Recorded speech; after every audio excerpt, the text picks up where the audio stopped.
जुहार सम्बलपुरी समाचार के आपण को स्वागत। पुरी श्रीमंदिर रत्नभंडार खुलवार बाबदे राज्य सरकार तरफु गठित नुआ कमिटी बैठक आज हेबा। कमिटीर अध्यक्ष जस्टिस विश्वनाथ रथ ई बाबदे सूचना देकर कहिछन रत्नभंडार खुलवार आर मूल्यवान अलंकार मानकर गंती मंती लगी बैठक थी आलोचना हेबा। कमिटीर 15 जन सदस्यंकर सहित आलोचना कराजिबार उतरु आके निष्पत्ति नियाजिबा बोली जस्टिस रथ कहिछन। एक पेड़ माँ के नाम अभियान थी ओडिशानो सबुठानु जह 1,48,000 फोटो अपलोड होइछे बोली मुख्यमंत्री मोहन चरण माझी कहिछन। भुवनेश्वर डुमडुमा सरकारी हाईस्कूल न 75 नंबर वन महोत्सव थी मुखिया कुनुआ भावे जोग देकरी मुख्यमंत्री कहिछन जे प्रधानमंत्रींकर आह्वान थी मूल हेतिबार अभियान थी लोकर सहभागिता खूब तहकाबार लायकर होइछे। सबु राज्य भितरे ओडिशा आगे रहिछे। 5 कोटी गज लगाबार लगी लक्ष्य धारी छेइछे। ई कार्यक्रम रो सफलता लगी जिल्लापाल आउ जिला वन अधिकारी मिलीमिशी करी देखरेख करबार लगी मुख्यमंत्री निर्देश देइछन। सम्बलपुर सहर ड्रेनेज व्यवस्थार लगी मास्टर प्लान कराजिबा। 3 मास भितरे ई योजना सरबा बोली केंद्र शिक्षा मंत्री आउ सम्बलपुर सांसद धर्मेंद्र प्रधान कहिछन। सम्बलपुर गस्त थी आसिकरी जिल्लापाल महानगर निगम कमिशनर उत्तरांचल डीआईजी आर अलगा अधिकारी मानकर संगे भिन्न भिन्न विषय थी समीक्षा कला उतरु मंत्री श्री प्रधान ई सूचना देइछन। सम्बलपुर शहरे स्वच्छता उपरे जोर देवार लगी से कहिछन। हेन्ता नेशनल टेस्टिंग एजेंसी एनटीए के आहुरी प्रभावशाली करबार लगी इसरोर आघर मुख्य राधाकृष्णनकर नेतृत्व थी गोटे कमिटी गठन करा जाइछे। 2 मास भितरे कमिटी तार रिपोर्ट देवा आउ त्रुटि शून्य परीक्षा परिचालना लगी सरकार प्रतिश्रुतिबद्ध बोली केंद्र मंत्री श्री प्रधान कहिछन। केंद्र मंत्री श्री प्रधान आउ राज्य ग्राम्य उन्नयन मंत्री रविनारायण नायक सम्बलपुर जिल्लार कुचिंडा गस्त थी जाइकरी उन्नयन योजना मानकर बाबदे समीक्षा करिछन। आईटीडीए सम्मिलनी कक्ष ठाने हेतिबारी समीक्षा बैठक थी भिन्न भिन्न विभाग आर प्रशासन रो अधिकारी माने जोग देइथिले। गस्त समियाथी केंद्र मंत्री को कुचिंडा टाउन हॉल ठाने संबर्धना दिया जाइथिला। सेवा मनोभाव नैकरी काम करबार के से इथि कर्मी मान को आह्वान देथिले।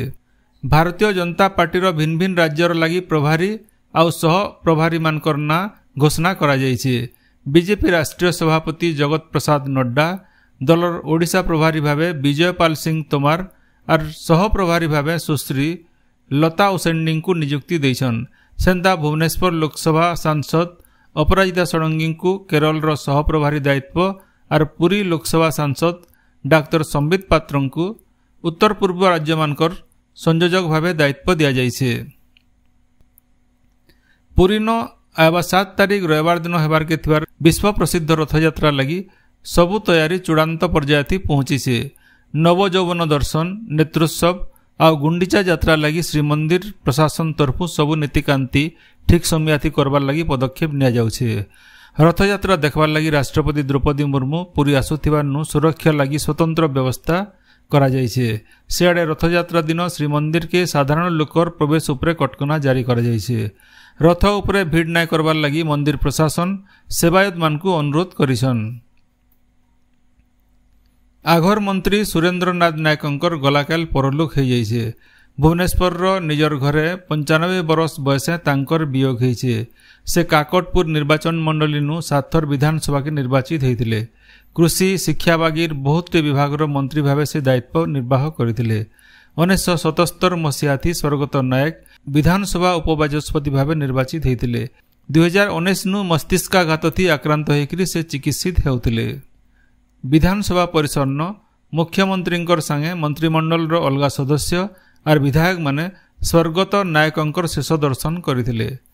आघर मंत्री और वर्षियान नेता सुरेंद्रनाथ नायकंकर वियोग थी राज्यपाल रघुवर दास गभीर दुख प्रकाश करी अमर आत्मार सद्गति सहित शोक संतप्त परिवार के समवेदना जनाइछन। मुख्यमंत्री मोहन चरण माझी तांकर शोकवार्ता थी स्वर्गत नायक जने लोकप्रिय नेता थिले बोली कहिछन। विधायक और मंत्री भावे राज्यर भिन्न भिन्न क्षेत्र उन्नति थी तांकर गुरुत्वपूर्ण अवदान रहिथिला बोली श्री माझी कहिछन। राज्य स्वास्थ्य और परिवार कल्याण मंत्री मुकेश महालिंग झारसुगुड़ा जिला सदर डाक्तरखाना परिदर्शन करिछन। डाक्तरखाना परिदर्शन समयाथी से रोगी मानकर संगे आलोचना करथिले। कार्यरत कर्मचारी मानकर संगे आलोचना समियाथी उन्नत स्वास्थ्य सेवा जोगाबार रोगी आउ सेमानकर संपर्कीय मानकु भल व्यवहार करबार उपरे स्वास्थ्य मंत्री जोर देथिले। मंत्रींकर ई गस्त समियाथी झारसुगुड़ा विधायक टंकधर त्रिपाठी उपस्थित थिले। राज्य आउ 18टा उच्च माध्यमिक विद्यालय खुलबार लगी राज्य विद्यालय आउ गणशिक्षा विभाग तरफु विज्ञप्ति बाहरी। विभाग ई बाबदे संपृक्त घरोई संस्था मानकु अनुमति देइछन। इतार सहित युक्त 2 स्तर थी सीट संख्या भी बढ़ा जाइछे। भिन्न भिन्न पाठ्यक्रम थी सबु मिसिकरी 6784टा सीट बढ़ावार लगी थीर करा जाइछे। 12टा जिला न खुलबार के थिबार 18टा घरोई उच्च माध्यमिक विद्यालय भितरे खोर्धा जिला न सबुठानु जह 6टा उच्च माध्यमिक विद्यालय रही। सेंता राज्यर अलगा 9टा उच्च माध्यमिक विद्यालय न सीट संख्या बढ़ावार लगी भी अनुमति दिया जाइथिबार जना पड़िछे। बरगढ़ जिला पदमपुर उपखंड कनसिंघा प्राथमिक कृषि सेवा समवाय समिति नु 1,42 लाख टंका हड़प होइथिबार ऑडिट रिपोर्ट नु जना पड़िछे। हड़प होइथिबार टंका तुर्ती ऑफिस नु जमा करबार लगी बरगढ़ डीआरसीएस निर्देश देइछन। आघर संपादक केशियर पियन आर अवसर प्राप्त संपादक ई टंका हड़प करथिबार ऑडिट रिपोर्ट नु उल्लेख करा जाइछे। इनु याड के राज्य ओडिया भाषा थी शासन चलवा। ओडिया भाषा थी सबु सरकारी काम चलवा। ओडिया भाषार बढ़ती लगी दरकार पड़ले सरकारी भाषा आईन के बदल उदल करा जिबा बोली मुख्यमंत्री मोहन चरण माझी लोकसभा भवन नु काम मुलकला उतारे घोषणा करिछन। इथिर संगे मेडिकल पार्ट के गले ओडिया थी पढ़ा जिबा। एमबीबीएस पार्ट थी लागू थिबार बही के ओडिया भाषा थी अनुवाद करबार लगी राज्य स्वास्थ्य विभाग तरफ गोटे 22 जनिया कमिटी गठन करा जाइछे। कमिटीर अध्यक्ष अछन ओडिशा स्वास्थ्य विज्ञान विश्वविद्यालय कुलपति प्रोफेसर मानस रंजन साहू। एबा 15 दिन भितरे ई कमिटी राज्य स्वास्थ्य विभाग के ई बाबदे तार रिपोर्ट देवार के निर्देश दिया जाइछे। बरगढ़ जिला कृषि नीति निर्धारण कमिटीर बैठक जिलापाल आदित्य गोयल अध्यक्षतान हो जाइछे। बैठक न कृषि विभाग सबु अधिकारी आर कर्मचारी माने जोग देथिले। आयबा खरीफ ऋतु लगी धान चाष दाल जातीय चाष तैलबीज चाष आर पनीपरिबा चाष बाबदे आलोचना होइतला। रासायनिक सार व्यवहार के कम करी जैविक पद्धति नो चाष करबार लगी आर अणधान चाष दिगे चाषी मानकु उत्साहित करबार लगी बैठक नु आलोचना होइतला। बरगढ़ जिला पदमपुर अंचल कॉलेज नो 75तम वन महोत्सव पालन हो जाइछे। कॉलेजर प्रिंसिपाल ललित मोहन पंडांकर अध्यक्षतान होइतबार सभा थी पदमपुर विधायिका वर्षा सिंह बरिया जोग देकरी छात्र छात्री मानकु गछ जगवार थी उत्साहित करथिले। चौरदापाली ठाणे वन विभाग तरफु वृक्षारोपण कार्यक्रम थी डीएफओ विक्रम देव पट्टनायक आर वन विभाग कर्मचारी माने जोग देकरी वृक्षारोपण करथिले। पाइकमाल सरकारी हाईस्कूल ठाणे बरगढ़ सांसद प्रदीप पुरोहित वन महोत्सव पालन अवसर वृक्षारोपण करथिले।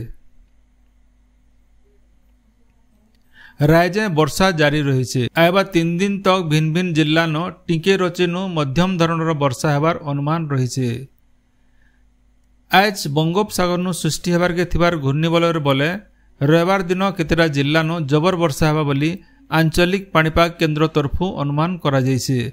सुंदरगढ़ देवगढ़ झारसुगुड़ा सम्बलपुर बरगढ़ बलांगीर कलाहांडी और अनुगुल जिला न आयबा 24 घंटा भितरे प्रबल वर्षा के नेकरी पाणीपाग विभाग तरफु येलो वार्निंग जारी करा जाइछे।